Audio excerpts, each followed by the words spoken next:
All right. So Motema came out in 19 years ago in my album African Bohemian. And oh, 18 years ago, 2005. And it's a song that goes like this.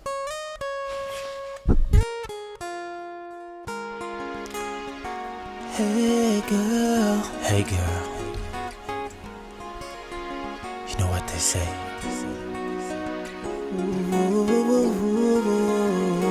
Everybody has that special someone.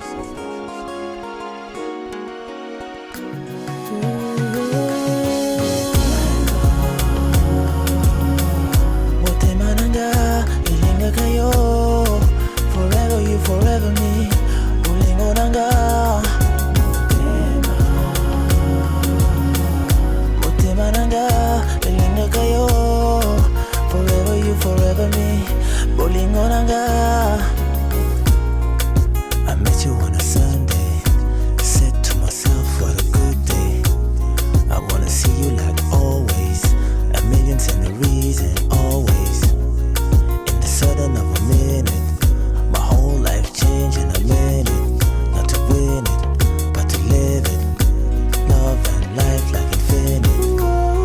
To my friends, I'm the realest. Let me tell you what the deal is. When I see them, I'ma tell this. I found true love, I'ma cherish. Motema nanga, elinga kayo. Forever you, forever me. Bolingo nanga. Motema nanga, elinga kayo. All right, this is Motema from my album African Bohemian, released in 2004, fourth album. And listen, if you love that song, give me some rainbows in the chat. And let me tell you the story of this song. Because I believe that, I mean, you know, love songs are inspired by so many different things. And people don't even realize, like, the stories that us artists are go through to write those songs. So back in 2003, I think 2004, yeah, back when I was doing the album, or maybe a little bit before, I don't remember, I'm not sure. I was going, or maybe it was before, maybe it was 2002, 2000. Listen, it's been too long, I forgot. But I was always at Champs-Élysées. I was always walking around at Champs-Élysées because my house was not far away. I was between my mom's house in Levallois and my place, my studio. I had a little room that belongs to my mom in the 16th district, and I was back and forth, and or the rest of the time I was traveling and performing. And so I was always like, I was not too much in Châtelet-Léal, where it was not too much my thing at that time. I was really more, yeah, listen, I would just leave my house and walk. Actually, I would walk until the Champs-Élysées. So Champs-Élysées from my house was like 45-minute walk when it was good weather. So that summer, good weather. So I would leave my house and I would walk from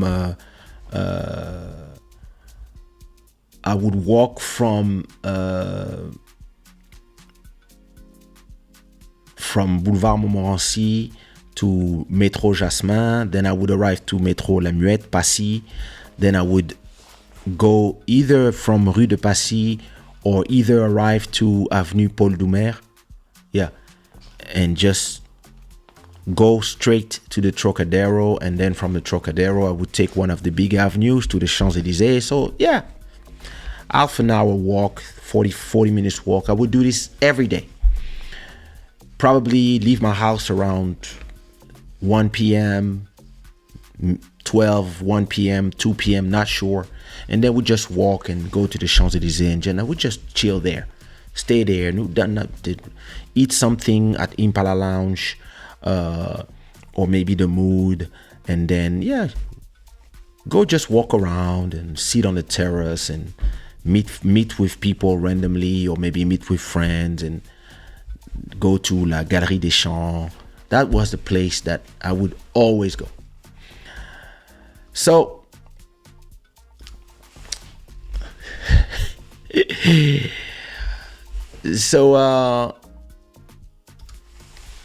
I'm gonna ask her. Don't worry. Actually, I invited her already to celebrate the 20 years of her album, but Soumia is not a night person. She sleeps early and the show is at night. So she's saying that we would have to pre-record it. So yeah. Anyway, let me tell my story. So this day, I remember I was walking to in the Champs-Élysées as always, and sometimes, Galerie des Champs, which is on the 50 something of Champs-Élysées Avenue, you have the Champs-Élysées entrance, and then you have the gallery goes on one side to Rue de Berry. I remember because my school was there, and then you have another one that is taking you to Rue de Ponthieu. And that day, I decided to go to Rue de Ponthieu because I was bored of always going back and forth on Champs-Élysées. And I go in the back of this, on the parallel street at the back of Champs-Élysées, which is Rue de Ponthieu.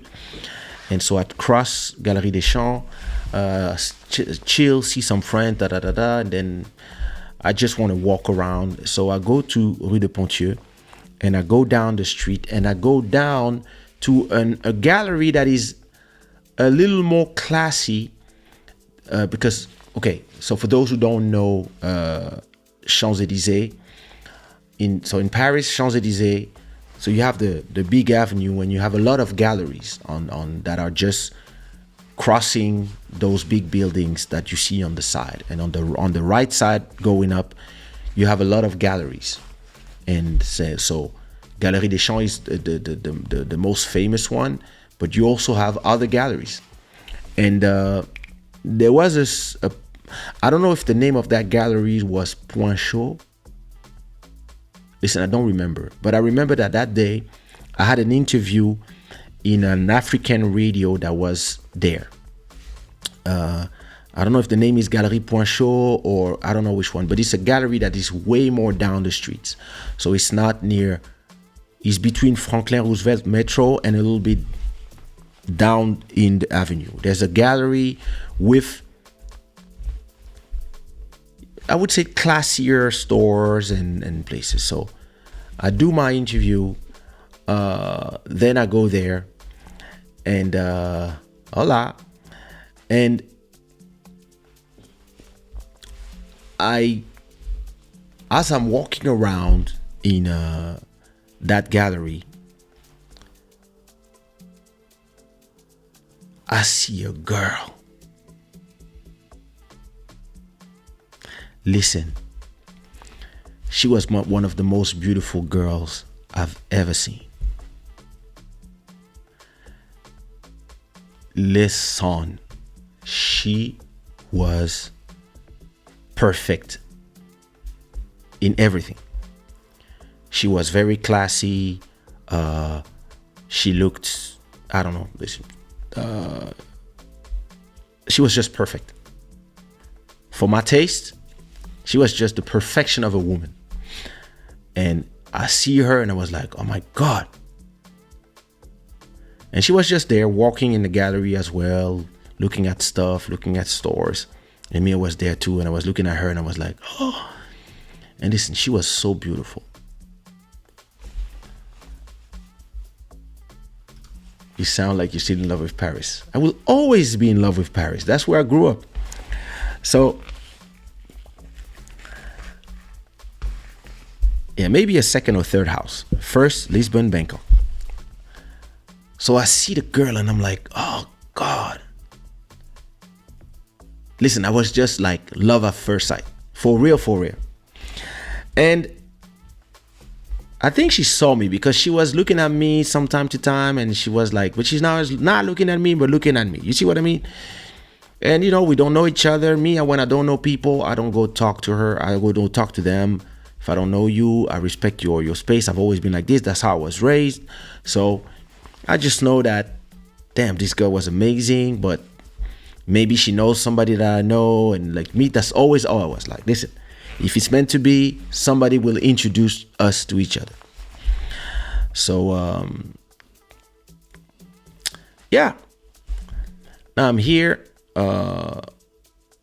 So now I'm walking the gallery, but I'm actually not really walking the gallery. I'm just walking, hoping to cross her path like every time. So I'm just there chilling, and I see her. Every time I see her, she goes in the store, me, I go in another store. I know she's looking at me, I know I'm looking at her, Then at a point she just leaves the gallery, and I'm like, damn, she's perfect.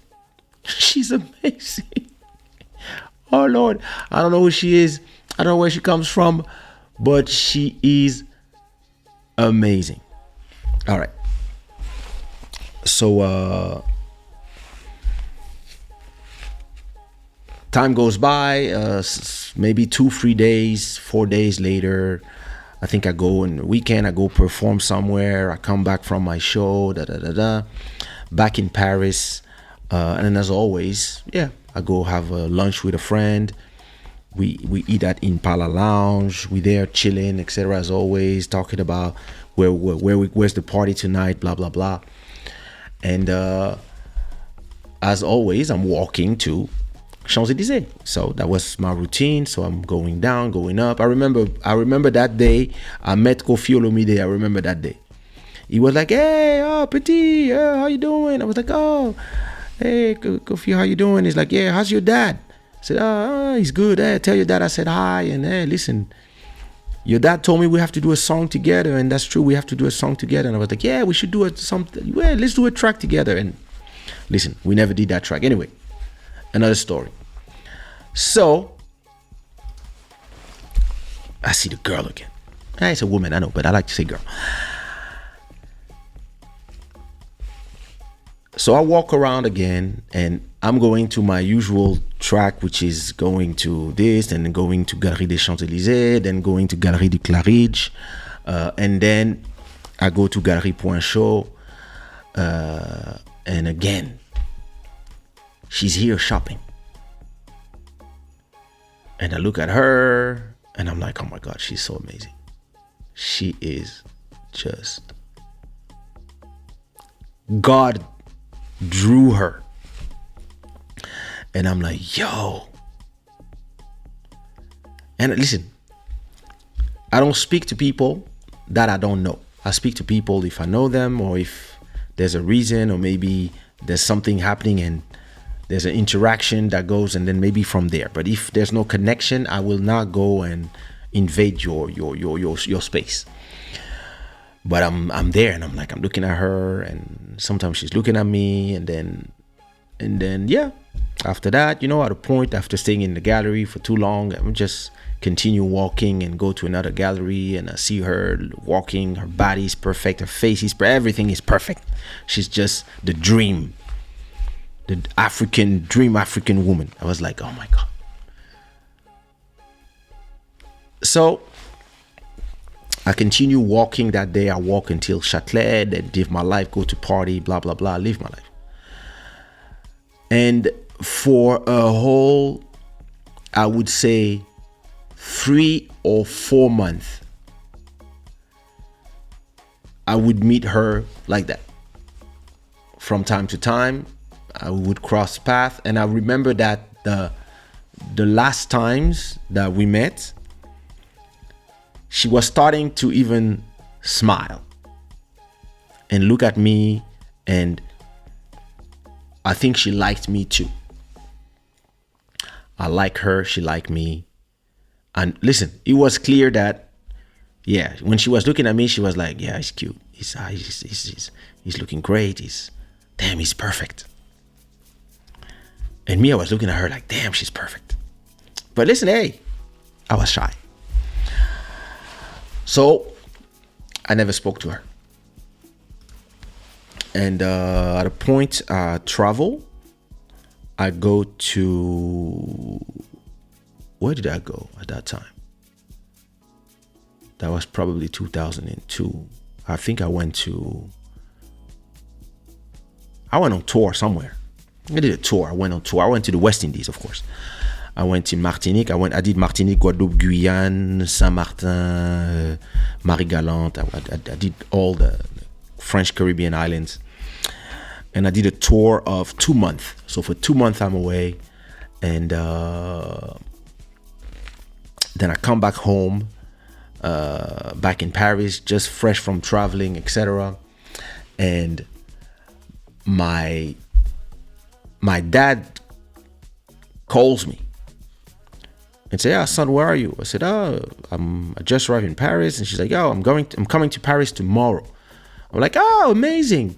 Okay, perfect. He says, okay, so yeah, let's meet. Are you around? I said, yeah, I'm around. I'm in Paris. And listen, even if I was not around, I would make myself available. So, okay, my dad tells me, hey, tomorrow I'll be lunching with some friends and some politicians and at Le Fouquet, which is a famous hotel restaurant in Paris, and my father always goes there when he's having his lunches. So he's like, yeah, I'll be at Fouquet. So when I'm at Fouquet's, I'll let you know, and yeah, pass by around 2 p.m. So 1 p.m. I'm ready, showered, dressed, and waiting for my dad to call me. My dad finally calls me, tells me, hey, we are at Fouquet's, come meet us. So I'm there going to the Fouquet's, and I'm at the Champs-Élysées, and in my head I'm like, yeah, Champs-Élysées, cool. Haven't been there for like 2 months. Hey, when I'm done talking with my dad, maybe I can go to the gallery and maybe the girl will be there. Who knows? Because it seems like we always cross paths. So maybe she lives around there. I live not too far. I don't even know where she's from, what's her country. Listen. So I arrived there. My daddy's there. Tells me, hi, son, how are you doing? Long time. I haven't seen my dad at that point. I didn't see my dad for like 2-3 months. He was in Congo. So, how are you? I'm good. You remember Tonton Jean-Marie? Yeah, I remember him. Introduced me to some people. And then my dad tells me, oh, and do you remember when you were kids, your cousin Hortense? And I'm like, who? He's like, yeah, you bro, remember your cousin? And she introduced me to my cousin. And the cousin is the girl.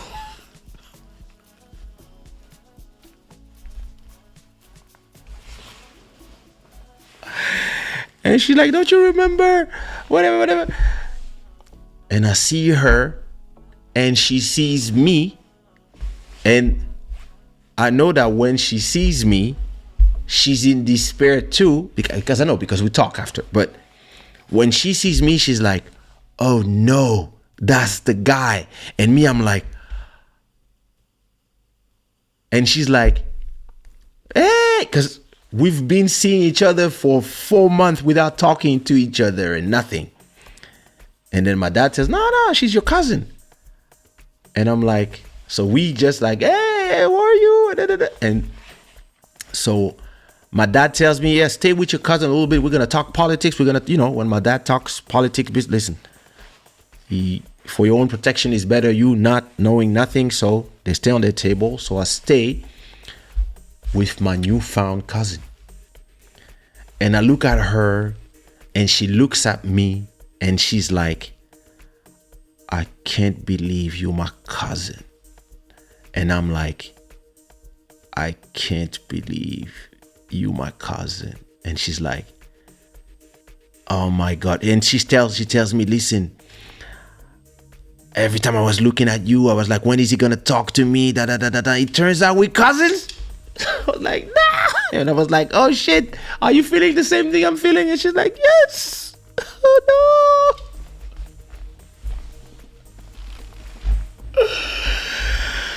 So we start talking. Listen, she was just perfect. And I mean, she was my cousin. So it turns out that of course we kept in touch, exchanged numbers, because we were always seeing each other. We were always in the same at a point we start going to the same parties. She would call me, hey, I'm going to this party, are you going? Hey cousin, da da da. Listen, so the thing is this, you're my cousin, we're from the same family, so my family is huge, so whatever the cousinage, listen, if dad said we're cousins, so directly we kind of forget that we like each other because we're cousins. So she started calling me Motema, because she was always like, oh my God, she was like, and she was telling her friends, yeah, listen, I used to be in love with this guy, but then I realized it's my cousin. I used to like this guy, like see him all the time, and then we realized we're cousin, and then she would introduce me, and she was like, oh my God, that's Kaysha. Yeah, Kaysha's my cousin. I didn't even know, I didn't remember. And then I was there chilling, and then I met his dad, and then his dad told me, oh, my son is coming. You remember my son when you were kids? And I was like, so she started calling me Motema Nanga, which means my heart. And even if we never did and nothing, she just had affection for me, and she was like, hey, even if we cannot be together because it's family, you're always gonna be my heart. And because so she's that's when I realized that she was Congolese as well, etc., etc. She was the daughter of I don't know who. That's when she started calling me Motema all the time. And then she was always like, Motema Nanga, Motema. Like, and every time, listen, we would go to the club together. And listen, at that time, I had girls everywhere. So it was not like but it's really that I really felt a specific vibration with her. But so we were cousins. So she kept calling me Motema. And I remember one day, and she was like, oh, my cousin, one day you have to do a song about me. And I was like, yeah, I'll do a song about you. You'll see. In my next album, I'll do a track about you. And I did that track, Motema. And actually, it's a song for my cousin. There you go. So that's the story of Motema. Vraiment.